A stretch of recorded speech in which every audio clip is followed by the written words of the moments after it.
So I have had probably in the, 9 days of the new year, I think I've been under double digits of sarcastic comments. Wow. That's pretty good. So I'm feeling good. You know what I've appreciated? Is people have called me on it. And there was, I put in my phone just reminders. Almost had a sarcastic comment. Yeah. That's not hard. Welcome everyone to the Palm Valley Church podcast, where we invite God into everyday conversations. My name is Mark Rohaki, and I am excited because I have got Darius Sanders with me today. How are you, sir? I'm doing fantastic. How you doing, my friend? And I'm doing well. I'm always excited for the beginning of the year. How about you? I do. I love the beginning of the year. Actually, I love like new, fresh starts. I really enjoy them. And actually, every single year since middle school, I've done the exact same thing to bring in the new year. Really? Yes. Which is what? Oh, wait, are you allowed to share it? Yeah, I can share it. Yeah, okay. sure. No, actually, I get excited about it because every single year, as everyone's doing the countdown, right, I just start praying. Okay. And then as the countdown's done and people are all celebrating, I'm still praying. Yeah. And then eventually, like a minute later, I celebrate after everyone's already celebrated right after that. But like since middle school was the first time I did that. And so it just became a habit for me to say, I want to end every year and begin every year with God. Prayer. That's in prayer, awesome. Connecting with God. And so for me, I get excited when the new year comes, like, all right, let's go ahead and book in this year and let's get the next year started out right. So I didn't mean to Jesus juke you there from the start. Wow. But we just got serious there. Yeah, I do, though. I do enjoy that. New Year's because that's kind of a great reminder for me to reset, refocus, get refocused on Christ and for this new year. Yeah. So was there anything specific that you're praying for 2020? If I'm allowed to ask. Oh, no, I pray for pretty much everything. Okay, yeah. I run everything through that filter. And gotcha. Just family, ministry, life. You're praying for all, but just to get connected and move forward. I love that, man. Yeah, every single bit of it. Very cool. Yeah. Yeah, I'm the same way. Not necessarily the praying. I think that's a great idea. I should be doing that. I think so too. But the idea of like new beginnings, and I love that, like fresh starts and all of that. Mm-hmm. So for whatever reason, no matter what kind of year the previous year was, I love January 1st. I love just seeing what's going to happen, good, bad, or ugly. I'm excited about, I like new things. Yeah. I always do. And I feel like every year it's something new. And so I'm with you, man. You know, it's kind of cool though. I was thinking about it. Like I get excited about, when your birthday hits, it's like a new start as well. Like, it's a new year right now. And for you, they both come in January. Right. January starts, a couple days later, it's your birthday. So it really is like a fresh new start for you at the beginning of every January. Yeah. That's good. Well, it's funny you say that because obviously I just had my birthday not too long ago here. But it's like everyone is gearing up, getting ready to go. First of the year, new stuff, new plans, new meetings. And for me, it's like I have to wait like 7 days because my birthday is January 7th. And I wait to like, I'll still eat cake or I'll still eat bad until my birthday. So like everything starts for me like January 8th. Yeah. So I like it. I'm like a week behind everybody else on this. I like it. But yeah, that could be part of it. Yeah, I do. My wife always treats me well on my birthday. And so I've always enjoyed it and it's been good. That's good. It's been a good start. So we're looking at 2020. Yeah. I mean, is there anything maybe like in your life that God is, I don't know, maybe pressing on you or just saying, hey, I want to work on this or just kind of put on your heart for 2020 moving forward? Yeah, it is. Would you mind sharing any of that? Okay, I'd probably tell you, probably just go with the biggest thing. I'd probably say God's been impressing them on me and on my heart is, you know what? I just really feel God calling me to be dangerous this year. Dangerous? To be dangerous this year. Okay. Yeah. Could you define that? What maybe is the definition of that in your mind? Yeah, I can because I'm someone who I traditionally play it safe. It's just kind of the way that I've been, the way I've lived my life. I'm very, very, conservative Christian kind of person or whatever, and kind of just playing it safe, kind of staying away from the edges and just kind of playing it safe a lot. And what that does over time is I kind of feel like it alienates you from really getting into people's lives and really doing some life-changing, life-altering things. And you're kind of afraid to take risks. And so I just kind of feel like God's been calling me to be a little more dangerous this year, to take some more risks, to live a little bit more on the edge. And I don't mean like the edge of sin kind of a deal. Right. I mean like, okay, I'm having a conversation with somebody and I'm thinking, you know what, I could share with them about Christ right now, or you know what, I could really talk some more about football right now because, that'd be a lot easier, with it. And so just being a little more dangerous, going, you know what, he mentioned or I heard something kind of slightly that sounded like God reference. I'm going to go for it. I'm going to go ahead and share something about Christ right now. Nice. I'm going to go ahead and I'm going to be dangerous. I'm going to do something dangerous right now as opposed to just playing it safe like I might otherwise, in other areas or situations. Right. And so, and I found this kind of impacting a lot of different areas of my life as I'm choosing to go out and live dangerously this year, to go be a dangerous person. I just feel like it's something that as God is impressing it upon me, man, I'm just kind of sharing it with some other people as well. Right. Let's be dangerous this year. Yeah. So you're looking at trying to do this in personal life, in kind of ministry life with family. What maybe, how do you think that's maybe going to look in each of those different areas potentially? Yeah. I'm putting you on the spot with all of this. You're fine. No, it's good. I tell my kids, I tell them to go be dangerous today. Oh, okay. Like that's something I tell my kids. Nice. It's just like a natural thing because I have a daughter and then 3 boys. Right, all right. Right. And I think what happens a lot of times with boys is, especially you could kind of shield them too much and like, oh, be careful out there. Hey, go be dangerous out there today. Right. Nice. I want them to go live. Matter of fact, I think about some of the dangerous things I let my kids do. People will call it dangerous or whatever, but they're doing them in my home. So I feel like this is great. That way I get a chance to be a part of it, be there with them when they try it. Then that way they're not like doing something behind my back or I got to get away from dad to go do something dangerous. Let them do it right here and make the poor decision right in front of me if it is a poor decision or whatever. I'm okay with that because now at least I'm right there to help them out with it. So so for example, we were at church and my kids were climbing up, there's this area in Buckeye where there's a high stairwell and my kids were climbing up and who could get up to the highest step and then jump down. They're trying to see and they're a little scared at different moments and jumping down. And I was letting my kids just do it. And I could see like some people around like watching me let my kids do this like, you're what a kind terrible of parent are you? Yeah. Like you may be an okay pastor, but as a parent, I don't know if I follow you, right? But I'm watching it, but I'm thinking like, look, this is something that's kind of dangerous, right? Right. I want my kids to do this because I'm right here with them. And what's the worst that could happen? They jump and they break their leg or something. Well, at least I'm there with them and I can take them to the hospital, right? And they'll learn a lesson right away. Like, man, that wasn't very wise, But by the way, you just scared a lot of parents. Oh, right there. I probably did. But my thing is this: I would much rather them be dangerous. Do something a little dangerous. Risk it a little bit. No risk it, no biscuit, right? That's right. I'd rather them do something like that while they're within my span of care. So that way, when they go out into the world one day, they're not thinking, "Oh, now I can go live. Now I can go do these dangerous things." Like, we do those things at home, right? So that's something I already naturally tell my kids. But I bring this into my marriage as well. Let me tell you something dangerous I did. This year, already in my marriage. All right. Is Nicole okay with you sharing this right now? I'm gonna throw it out there. Okay. That's dangerous, man. This is dangerous, bro. Very dangerous. What I did this year is, man, I blew up my budget this year.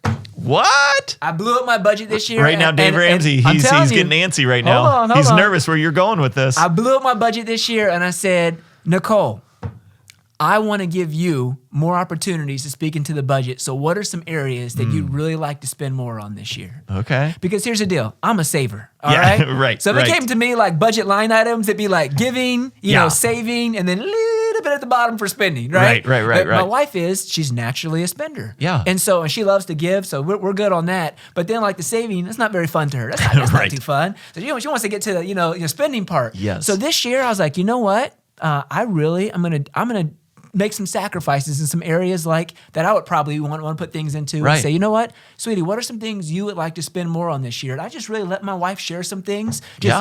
And so being dangerous, I blew up the budget. Yeah. And now I got some line items in there that she's really excited about. Nice. And things that we didn't have before that now she's like, yes, I'm looking forward to payday and getting my money out to do these things right here. Well, so she's excited about that. Oh, yeah. How did you feel initially when you're living dangerously and you decided I'm blowing up the budget? I want to do this for her, for the family. How did you feel about it going into it?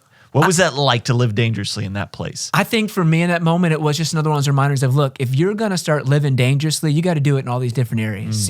Don't just, here, but leave this a little safe. Let's stay safe right here. It's like, you know what? I'm willing to do this in a lot of different ways. And so for me, it was like, I know it'd be a sacrifice. Yeah. I know it'd be something different that I wasn't used to, yeah. but I need to get out of my bubble this year. I need to try new things this year. And it's things that I want to try new things in my marriage and with my parenting. And so I just thought, you know what? This is one of those ways that I can do something new, and it'll be a challenge for me, but also I know it's going to be a blessing to my wife. Yeah. What I love about this is you are taking this live dangerously and you are saying, I want it to change all of me. Yeah. I don't want it to change a segment of me or a tiny piece of me. I want it to literally consume who I am and let God use it in every area.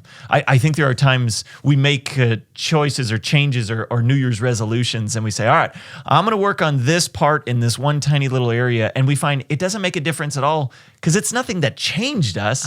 It just changed how we react in one tiny little space. Right. I've talked about, this year I'm trying to work on no sarcasm. I'm trying to eliminate that from me. And what I've noticed is there are some parts of my life, it's very easy to have no sarcasm because I didn't have it there before. But then there's other areas on some friends I have, some guys that I've been in fantasy football with forever, like sarcasm's the only way we talk to each other. It's been really difficult in those areas. But in that same way, I want to be completely changed and to grow through that. And so it has to be a part of every area of life. So that's what I love about it from there. Oh, yeah. And I know your wife's loving this Live Dangerous thing right She's now. loving it. Yeah, she is loving it right now. It's a good thing. But have you seen it change your kids? Have you seen it in just these few short days of the year, how they've maybe just reacted to the world or to you a little bit differently? You know, I've been telling my kids to go be dangerous even longer than just the start of this year. So for me, that's kind of been something I've been doing more for them. Hey, go be dangerous. You know, I would share those things with them. But the more and more I thought about that, you know what? I need to be a little more dangerous. I need to kind of get out of my box, get out of my bubble a little bit more. It's something I need to really be applying to my everyday life and the things that I do. And so like in ministry this year, I'm just looking for ways to take some dangerous risks. To do some things that we've never done before. And the only way you're going to get results you've never gotten before is if you do things you've never done before. So I'm trying to be dangerous even in ministry and just trying some new things. And it's great because, you know, we call it an experiment, right? We're doing an experiment right here. And sometimes experiments fail. And that's okay. I'm willing to be okay with that. But what I'm not willing to be okay with is not risking anything or not trying anything. And it's the same thing that I would tell team members, people that serve alongside me. I tell them, look, I'm okay with you trying new things. Go be dangerous. Go risk it. But what I'm not okay with is for us to get to the end of the whole year and for you to just play it so safe over the whole year. Like, okay, that's the win. It's a guy who had the one talent, right? You had 5, you had the 2, and you had the 1. And the guy with 5 is like, I better go hustle. I got to go get it. He came back, the master came back, gave him 10 talents. The guy with 2, he only started with 2, but he came back with 4.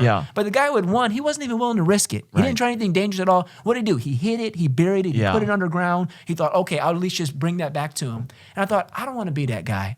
That's not good enough. At the end of this year, I don't want to bring God back that 1 talent and go, okay, God, I have the same thing you gave me. I want to come back to God. I'm probably more like a 2 talent one, you know, not the 5. I'm not an all-star yet, right? You're a 5, Darius. No, not at all. I'm the 2 guy. I'm the guy. I got 2 talents, and like I want to be able to come back with 4 this year. At the end of this year, when I'm praying to bring in 2021, I hope I can be like, God, here are the 4 talents now because you gave me 2. I was dangerous this year for your kingdom, and I brought you 4 back. And so I'd love to be someone who does that for his glory. Well, is there anything specific that you're hoping will come out of this by the end of the year?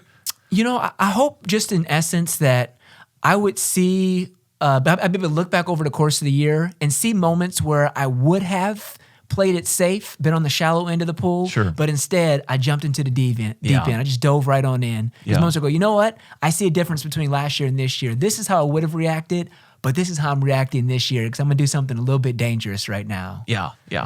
So if somebody's listening right now and they're saying, that's not me at all. I have played it safe for my entire life right now. And what you're saying right now just seems like such a foreign concept. What would you encourage them with? Well, here's what I say to them. I'll be honest with you. You know, it's easier to live life that way, isn't it? It's way easier to live life that way. Matter of fact, that's a strong statement. I will even say it. I'll go as far as to say, if you're going to play it safe and just kind of be a casual kind of safe Christian, you know, keep it safe, all the things like that. I'm gonna tell you something. You know, the evil one's not even gonna worry about you in 2020. He didn't even really care about you. He's not worried about you at all because if you're not out there making an impact for God, he's really like, okay, I don't got to worry about that when they're already neutralized. I need to go find the people who are actually doing something. And so, you know, honestly, if you just want an easy life this year, you don't really want, then don't do what I'm asking you to do. I mean, don't do what I'm doing. I'll put it that way. Don't. You just play it safe. But at the end of the day, man, I don't think that's the lifestyle God challenged or that he wanted us to live or that he was all about. We don't see Jesus just in the synagogue Monday, Tuesday, Wednesday, Thursday, Friday, Saturday, Sunday, there the whole time. He was there and he taught sometimes, but Jesus was out in the street and he was sharing with people and he was moving around. He was on the move. Jesus was living dangerously every single day of his life. And I love that. He took times to withdraw, then he went back out and was dangerous again. And so I would just put it that way. You can play it safe if you want, but at the end of the year, you're going to look back and go, man, that was a pretty uneventful year. Right. You choose to live dangerously, you're going to look back and go, that was awesome. You're right. I can't wait to see what God's going to do this next year as well. Right. Yeah, it's like choosing to get on a roller coaster of maybe nervous stepping in line, but when you get off of the ride, that was a fun ride. Yeah. That reminds me, actually, my first roller coaster I ever got on, I was so scared to get on it. You know, I was like super scared. I was so nervous. Heart was beating. You know, just freaking out, right? And I'm just freaking out. My brother's sitting next to me. He's my older brother, my mentor. He's wise. I mean, I love my brother. Probably one of the most compassionate people that I know, right? My older brother is sitting next to me, and I begin like just I'm on the Viper, by the way, Magic Mountain with the 7 loops, you know, and everything. And my brother's taking me on this. I'm freaking out. My heart's beating bad. I start yelling as it's going up. Let me off. I want to get off. I want to get off. And as I'm yelling, my brother leans over to me and he says something to me I'll never forget to this day.